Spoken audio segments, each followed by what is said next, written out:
जय माता दी। आप सभी को कैसे हैं आप सभी। आशा करता हूँ आप सभी अच्छे होंगे, स्वस्थ होंगे। माता रानी आप सभी का कल्याण करें, आप सभी का मंगल करें।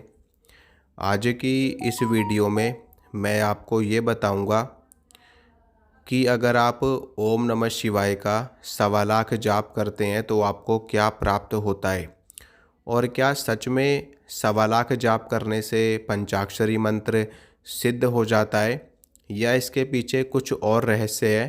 तो उसके बारे में भी मैं आपको पूरी जानकारी दूंगा, इसलिए वीडियो को लास्ट तक देखना ताकि आपको सब कुछ अच्छी तरह से समझ में आ जाए।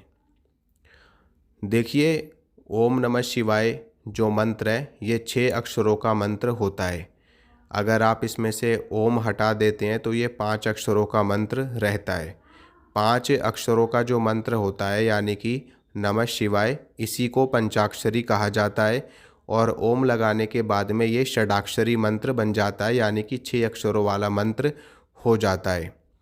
किसी भी मंत्र को जपने से पहले उसके आगे ओम लगा देने से मंत्र की शक्ति बढ़ जाती है। मंत्र की जो शक्ति होती है वो ब्रह्मा, विष्णु और महेश तीनों की ऊर्जाओं से कनेक्ट हो जाती, जिसके बाद में मंत्र सिद्धि जल्दी साधक को प्राप्त होती है। इसीलिए मंत्र को ओम लगा करके जपा जाता है। ठीक है, अब बात करते हैं कि अगर आप ओम नमः शिवाय का जाप 1.25 लाख की संख्या में करते हैं तो आपको क्या प्राप्त होता है। सबसे पहले तो मैं आपको ये बताना चाहता हूँ कि ओम नमः शिवाय एक ऐसा मंत्र है जो कि ब्रह्मांड के सर्वोच्च मंत्रों में आता है।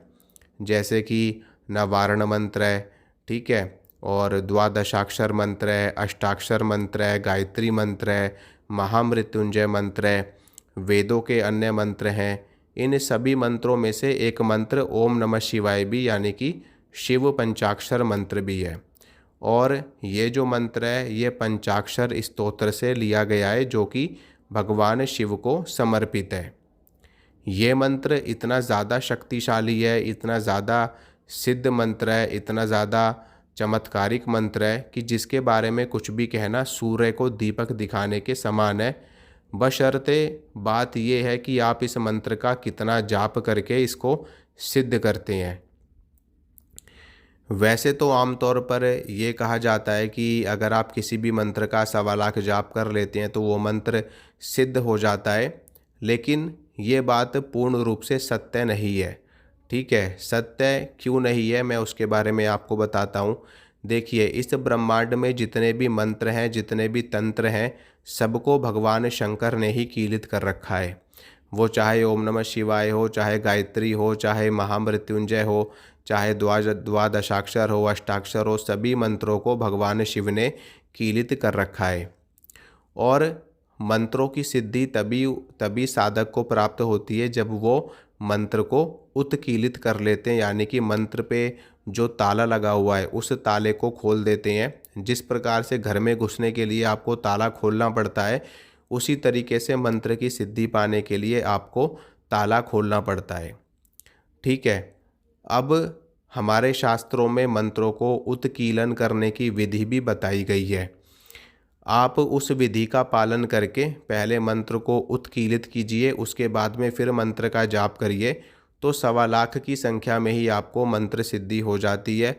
और मंत्र सिद्धि होने से जो लाभ साधकों को मिलते हैं वो सारे लाभ आपको भी प्राप्त होते हैं। एक दूसरा तरीका ये होता है कि मंत्र का इतना जाप किया जाए कि मंत्र के ऊपर जो ताला लगा हुआ है वो ताला स्वतः टूट जाए। ठीक है, घर में घुसने के दो मार्ग होते हैं, या तो ताले को खोल दो या ताले को तोड़ दो। ठीक है, तो अगर आपको मंत्र को उत्कीलन करने की विधि नहीं पता है या आपको जानकारी नहीं है तो फिर आपको मंत्र का इतना जाप करना चाहिए कि मंत्र की ऊर्जा से मंत्र पे लगा बंधन स्वतः नष्ट हो जाए और उसके बाद में आपको मंत्र का लाभ मिल सके। और उस संख्या को प्राप्त करने के लिए आपको मंत्र का पुरस्चरण करना होता है।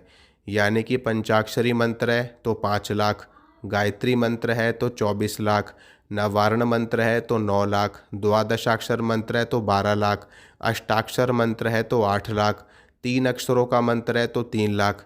इस प्रकार से मंत्र का पुरस्चरण कर देने पर मंत्र के ऊपर जो बंधन लगा हुआ है, जो ताला लगा हुआ है, वो स्वतः नष्ट हो जाता है और साधक को मंत्र की सिद्धि प्राप्त हो जाती है। ठीक है, तो ये तो सीधी सी बात है, ये तो बात सत्य है कि अगर आप किसी मंत्र का 1.25 लाख की संख्या में जाप करते हैं तो आपका मंत्र सिद्ध हो जाता है।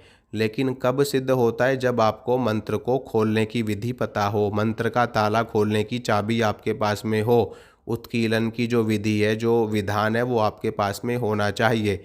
अगर नहीं है तो 1.25 लाख जाप में आपको सिद्धि नहीं मिलेगी। तब आपको कम से कम मंत्र का पुरस्चरण करना पड़ेगा।